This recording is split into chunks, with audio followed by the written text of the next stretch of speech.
एक सुबह एक जूता अचानक जागा और चिल्लाया, मुझे नौकरी चाहिए, रोज पैरों में रहना अब बोरिंग है। इतने में एक नारियल लुढ़कते हुए आया और बोला, तो मेरे बॉडीगार्ड बन जाओ, मुझे कबूतर बार बार थप्पड़ मारते हैं। जूते ने तुरंत चश्मा पहना और नारियल के आगे पीछे घूमने लगा। तभी एक साइकिल ने गुस्से में कहा, ओए, रास्ता दे, मैं ऑफिस के लिए लेट हूं। नारियल घबराकर बोला, भागो जूते भाई, वरना ये मुझे जूस बना देगी।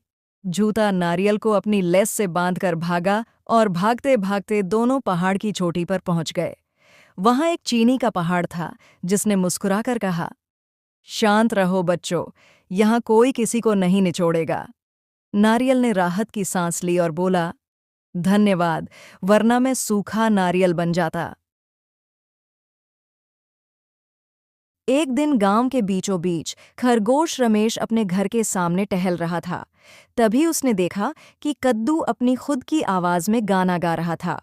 अरे, तुम तो बोल भी सकते हो, रमेश हैरान होकर बोला। कद्दू ने मुस्कुराते हुए कहा, हाँ, और मैं आज तुम्हारे लिए हंसी का खेल लाया हूं। रमेश बोला, खेल? मुझे खेलने का मन है, लेकिन मैं तुम्हारे जैसा बड़ा नहीं हूं। कद्दू ने तुरंत योजना बनाई। उसने गाजर को ठग कर रेस लगाई, टमाटर को जज बनाया और रमेश को खिलाड़ी। खेल शुरू हुआ। रमेश ने गाजर और कद्दू के साथ हंसी ठहाके लगाते हुए दौड़ लगाई। टमाटर लगातार हंसते हुए स्कोर रखता रहा।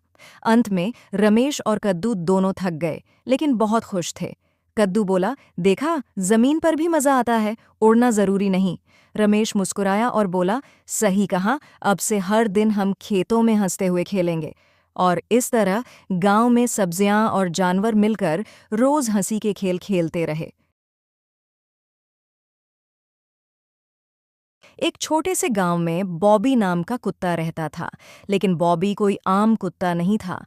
वह हर रोज सूरज निकलते ही जिम में जाकर वजन उठाने की ट्रेनिंग करता था।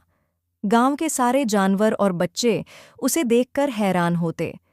यह कुत्ता ऐसा क्या करता है कि इतना मसल बन गया, वे सोचते। बॉबी की सबसे बड़ी खुशी थी दूसरे जानवरों की मदद करना। कभी वह छोटी बकरी को गिरते हुए पेड़ से बचाता, कभी वह बिल्ली के लिए भारी चीजें उठाता। एक दिन गांव में एक विशाल बंदर आया और सबको डराने लगा। बंदर ने सबके खाने पीने की चीजें छीन लीं। लेकिन बॉबी ने डरते हुए नहीं, बल्कि अपनी मजबूत मांसपेशियों और तेज दिमाग से बंदर का सामना किया। वह दौड़ा कूदा और बंदर को पकड़कर गांव के बच्चों के लिए सब कुछ वापस लाया। गांव वाले बहुत खुश हुए और बोले, देखो, ये कुत्ता केवल मसल वाला नहीं, बल्कि सबसे बहादुर और दयालु भी है। उस दिन से बॉबी गांव का हीरो बन गया और वह रोज जिम में ट्रेनिंग करता रहा, लेकिन हमेशा याद रखता कि सच्ची ताकत सिर्फ मांसपेशियों में नहीं, बल्कि दिल में भी होती है।